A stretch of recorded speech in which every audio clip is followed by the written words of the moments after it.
नमस्कार, दगड फॅमिलीमध्ये तुमचे सहर्ष स्वागत आहे। इथे बघू शकता तुम्ही, इथे देवीची मिरवणूक काढण्यात आलेली आहे।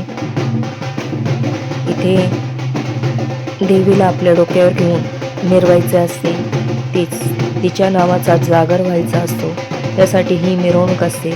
ही काळूबाईची देवी आहे।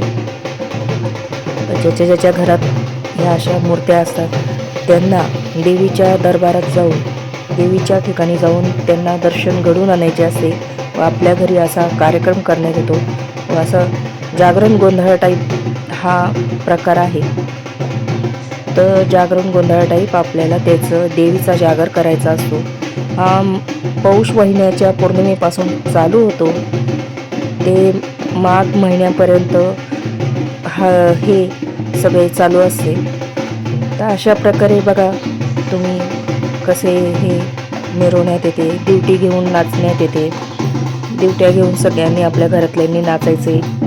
आपल्या सगळ्या नातेवाईकांमध्ये सगळ्यांना आप्तजनांना बोलून हा कार्यक्रम करण्यात येतो व तिचा जागरण, देवीचा जागरण गोंधळा टाईप हा कार्यक्रम सुरू आहे। बघा तुम्ही इथे सगळेजण दिवट्या घेऊन नाचत आहे, तुम्ही बघू शकता। खूप छान प्रकारे इथं कार्यक्रम चाललेला आहे।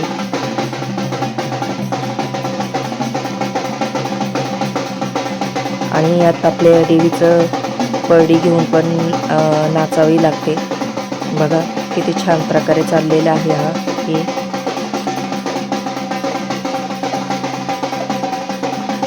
एक आपली आत्मीयता, एक भावना असते, त्या भावनेसाठी आपण हे सगळं करतो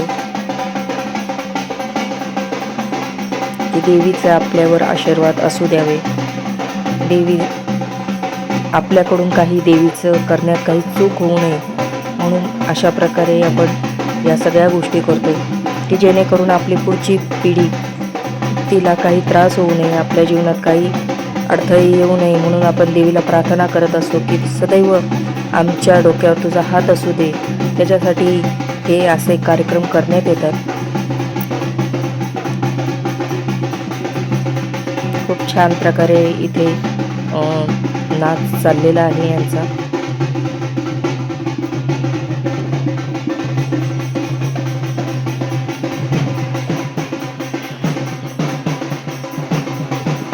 तुम्ही बघू शकता खूप छान छान, म्हणजे कसली भीती न बाळगता खूप छान प्रकारे सगळं चालू आहे। हे देवीचे मुखवटे आहेत।